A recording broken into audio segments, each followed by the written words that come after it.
February 2002. 5 seconds. Start. மாண்புமிகு பேரவை துணைத் தலைவர் அவர்களே, மாண்புமிகு முதலமைச்சர் அவர்கள் அளித்துள்ள துணை மதிப்பீட்டின் மீது நான் சில கருத்துக்களை கூற விழைகிறேன். இந்த துணை மதிப்பீட்டில் தேவையான செலவுகளை மட்டுமே காண முடிகிறது.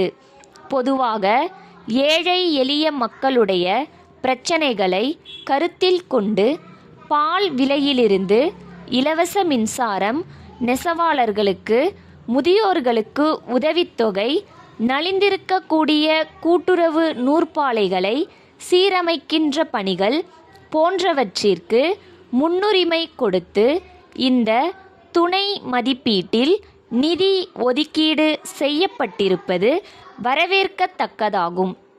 அதுபோன்று மாண்புமிகு முதல்வர் அவர்கள் காவிரி நதிநீர் பிரச்சினைக்கு நிரந்தரமான தீர்வு காண்பதற்கு கர்நாடக அரசோடு சேர்ந்து பாரத பிரதமர் அவர்களிடத்திலே அந்த பிரச்சினை குறித்து பேசி சுமூகமான முறையில் தீர்வு கண்டிருப்பதை நான் வரவேற்க கடமைப்பட்டிருக்கிறேன்.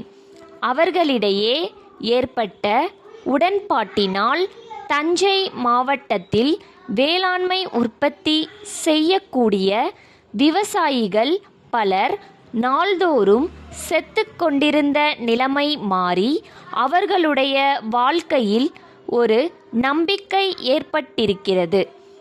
முதல்வர் அவர்களுடைய இந்த முயற்சியை நான் வரவேற்று வாழ்த்த கடமைப்பட்டிருக்கிறேன்.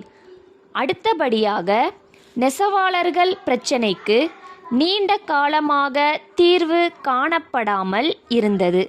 அதற்கு ஒரு குழு அமைக்கப்பட்டு அந்த குழு நலிந்திருக்கின்ற நெசவு தொழில்களை பாதுகாக்கும் வகையில் பரிந்துரை செய்திருப்பதையும் அதை இந்த அரசு பரிசீலித்திருப்பதையும் நான் பாராட்டுகிறேன். அதேபோன்று கடந்த சட்டமன்ற கூட்டத்தில் இந்த அவையிலே மாண்புமிகு முதலமைச்சர் அவர்கள் சட்டமன்ற உறுப்பினர்களின் தொகுதிகளில் அலுவலகம் கட்டுவது குறித்து அறிவித்தார்கள். அதற்குரிய தொகையை உடனடியாக ஒதுக்கித் தர வேண்டும். அவ்வாறு செய்தால் மக்களுடைய பிரதிநிதிகளை பொதுமக்கள் அணுகி குறைகளை சொல்வதற்கு நல்ல வாய்ப்பாக இருக்கும் என்பதை தெரிவித்துக் கொள்கிறேன். மேலும் தமிழகம் முழுவதும் ஆறுகளில் தூர்வாரும் பணி சிறப்பாக நடைபெற்று கொண்டிருக்கிறது. அதிலே முழுமையாக பார்த்தால் பெரிய பணிகளிலிருந்து சிறிய வேலைகள் வரை முற்றிலுமாக இயந்திரங்கள் மூலமாக செய்யக்கூடிய நிலையை நம்மால் காண முடிகிறது. சிறிய பணிகளை பொறுத்தவரையில் வேளாண்மை தொழிலை சார்ந்திருக்கின்ற பல லட்சக்கணக்கான தொழிலாளர்களுடைய வாழ்க்கைக்கு உதவும் வகையில் மனித வளத்தை பயன்படுத்த வேண்டும், அவர்களுக்கு வேலைவாய்ப்பு அளிக்க வேண்டும் என்று சொன்னால் சிறிய கால்வாய்களை தூர் எடுக்கிற போது ஆட்களை அந்த பணியிலே அரசு ஈடுபடுத்த வேண்டும். இப்போது முற்றிலுமாக இயந்திரங்களை பயன்படுத்தக்கூடிய நிலைமை இருப்பதால் இதன் மூலம் தமிழகத்திலே வறுமையை போக்க முடியாத நிலைமை இருக்கின்றது.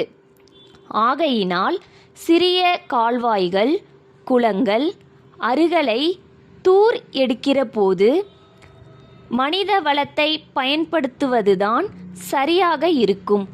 ஆகவே எதிர்கால திட்டங்களிலே அதுபோன்று செய்ய வேண்டும் என்று முதலமைச்சர் அவர்களை பணிவோடு கேட்டுக்கொள்கிறேன்.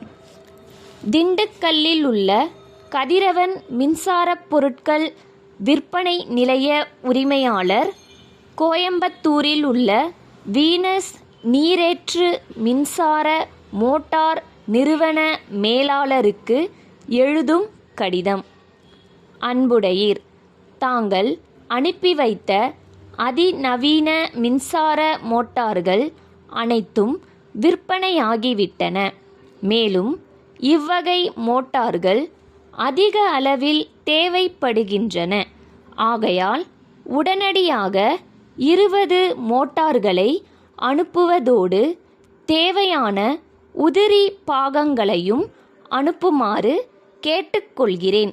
அவற்றிற்கு தேவையான தொகைக்கு காசோலை ஒன்று இத்துடன் இணைக்கப்பட்டுள்ளது. விலையில் ஏதாவது மாற்றம் இருந்தால் அதன் விவரத்தை தெரியப்படுத்துங்கள். உடனடியாக உரிய நடவடிக்கை எடுப்பதோடு தங்களுடைய நிபந்தனைகளுக்கும் கட்டுப்படுகிறேன். மேலும் இந்த மோட்டார்களை இயக்குவதில் சரியான பயிற்சி இல்லாததால் பயனாளிகள் சற்று சிரமப்படுகிறார்கள். அவர்களுடைய சிரமத்தை போக்குகின்ற வகையில் தங்கள் நிறுவனத்தைச் சேர்ந்த தொழில்நுட்ப வல்லுநர்களை அனுப்பி பயிற்சியளித்தால் நன்றாக இருக்கும். அவர்கள் வந்து தங்குவதற்கு வேண்டிய எல்லா வசதிகளையும் நான் செய்து கொடுக்கிறேன் என்பதை தங்களுக்கு தெரிவித்துக் கொள்கிறேன். தங்கள் நம்பிக்கையுள்ள